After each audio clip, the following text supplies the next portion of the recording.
We're going to take the topic here, why plans fail and what to do about it, And I guess the place to start from is just to remind ourselves the way everything started.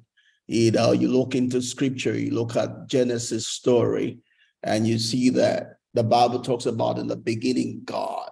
Then it tells us about the fact, the way state of things were. And it tells us that the Spirit of God hovered over the waters, right? Over the bad situation that was there, right?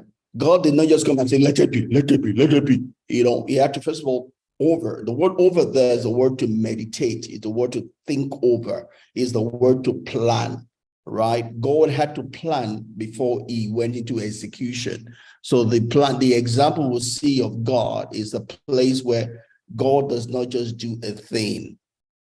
God does not just do a thing. God does not just rush into doing a thing, right? God, first of all, thinks about a thing, finishes it, then goes into execution. God finishes his work ever before he starts, right? That's the example God gives to us. Unfortunately, a lot of us think we're better than God. And we just go, oh, I want you to do something good. Oh, the Spirit is doing it. Oh, the work of God takes haste. Those are foolishness. Those are things that don't have a bearing on wisdom and don't have a bearing on God. The example we have in God is that everything is created twice, right? First, you plan it, then you go into execution. First of all, you have to create it in your mind. You have to create it in your thought. You have to conceptualize it. You have to build it ever before you begin to now go to the field and put it into execution. So you see that in the whole creation story, God, when he began to execute, was speaking things as if they were already in existence because he had already created them. God just said, let there be light, right? He said it in a way that it was already in existence. It was already existent in his mind. He had created it in his mind. God created the whole world in his mind ever before he came into the field and began to do all the let there be, let there be, let there be. Right? That's the example of success for us. So if we're going to go into 2023, as we've been hearing every other person speak about, we have to finish 2023 in our mind. We have to conceptualize it. We have to decide, how do we want the whole of 2023 to be, right? Then before we start January 1, right? Jim Rohn, one of my mentors, will say that is the way to have a perfect year. That's the way you're going to have a perfect month. That's the way you're going to have a perfect week. That's the way you're going to have a perfect day. You have to always finish it before you start. That is the example we have in God, right? And that just pretty much tells us that one of the very first reasons why plans fail, because people think they are better than God. In example, right? The method that people disregard God's example is the very first reason why plans fail, because people don't plan, right? Plans fail because people don't plan. People just go into execution without planning, And the easy to correct that is that you finish it before you start. Before 2023 starts, you must finish it in your mind. You must, in your mind, conceptualize it. How am I going to start January 1st? How am I going to finish December 31st? Until I'm done with that before I start it. That is how to have a perfect year. Every month, I should be able to finish that month before I start it. That's the way to have a perfect month. Every week, I should finish it in my mind before I start it. That's the way to have a perfect week. Every day, I should finish it in my mind before I start it. That is how to have a perfect day, right?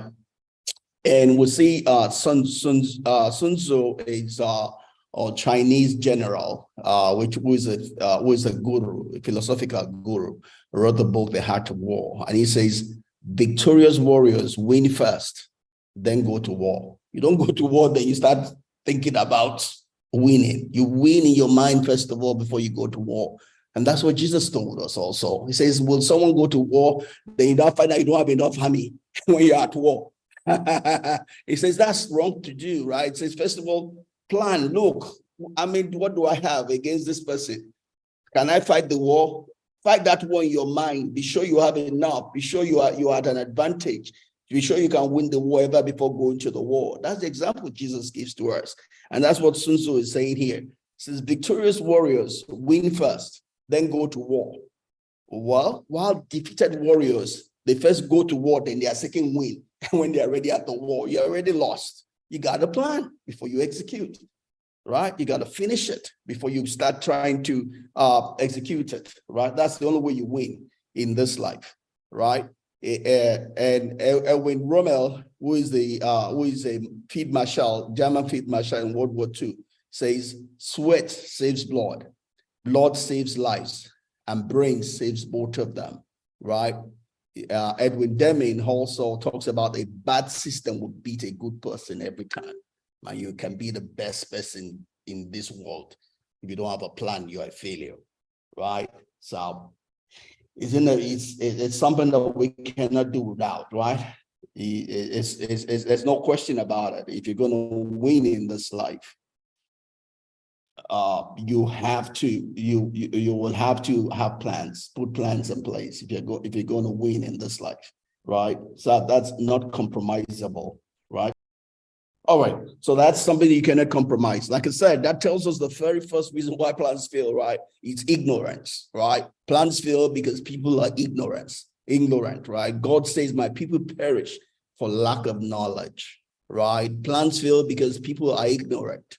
And I've divided this into three parts. Ignorance of three things. First of all, ignorant of God and his example in creation, right? Because not only did God show us an example of the fact that you have to finish the work before you start, he has also put in place boundaries, laws, principles by which this whole earth works. If you go into trying to execute or plan without putting into consideration the laws, the principles, the boundaries that God has set, you are sure to fail. You will never win against God's boundaries, God's laws, God's principles, God's way of doing things. You can only win along with them, using them. You can never win against them, right? So if you're going to win in life, you need to understand what are the boundaries set by creation. What are the laws set by creation? What are the principles set by creations? If you are ignorant of these, you are sure to fail, right? The next one is what we call having a SWOT analysis, right? It's a SWOT. When we talk about a SWOT analysis, we're talking about your strength, your weakness, opportunities, and threats, right? So first one is, do you know yourself? Your strength and your weakness is yourself. And when we talk about knowing yourself, we're talking about your personality, right? Who are you? Because you can never win against yourself. If you don't, whatever you are doing must be in line with who you are. Because if you're doing anything that's against who you are, you might succeed in that thing, but you will not be happy. Don't forget there's success, there's also good success. For you to have a good success means that whatever you are trying to win in must be in line with who you are, not against who you are. Otherwise, you are going to be fighting against yourself.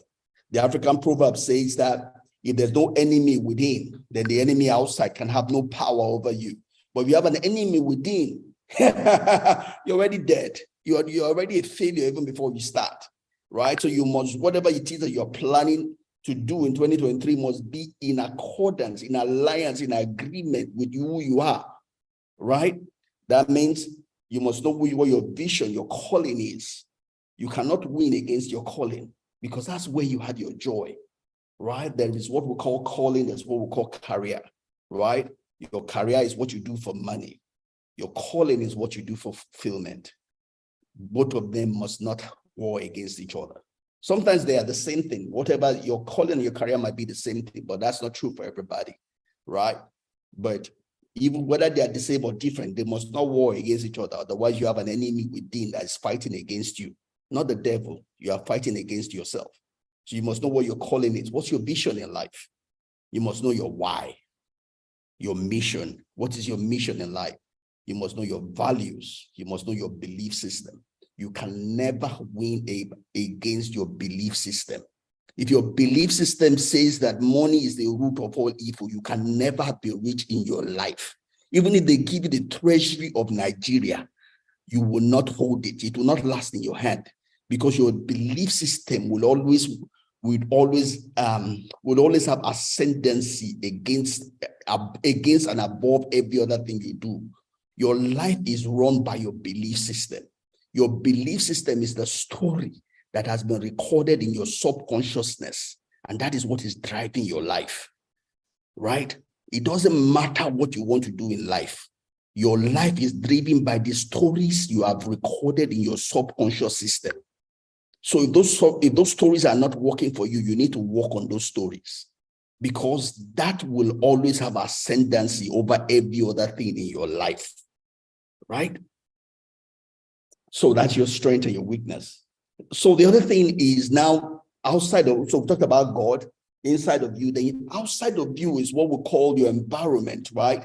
In your environment now, you need to understand, in line with your plan, what are the opportunities out there and what are the threats out there? How can I gain and harness the opportunities that are available? How can I protect myself against the threat? So whatever it is that I have planned, I have to use it to see, how can I harness the opportunities that are available for me? And how can I guide against the threats to my plan, right? You must be knowledgeable about this. If you're not, you're already a failure. Your plan's already a failure, right? So that's the first one, right? And pretty much is gaining knowledge, right, to do that. So, all right, so I'm going to run on to the next slide here, which is what I am already here. It says, so it's pretty much just adding to what we just spoke about, is the fact that, it is also a quote here by Sun Tzu, right? The Chinese general, philosopher. It says, if you know the enemy and know yourself, you always win, right? Just like we just spoke about knowledge, right? If you know yourself, but you don't know the enemy, for every victory, you're going to have a loss. If you don't know the enemy, then you don't know the threat coming from the enemy. If you don't know yourself and you don't know the enemy, you're not going to succeed. So knowledge is important, right? Ignorance will make you fail. Get the knowledge, right?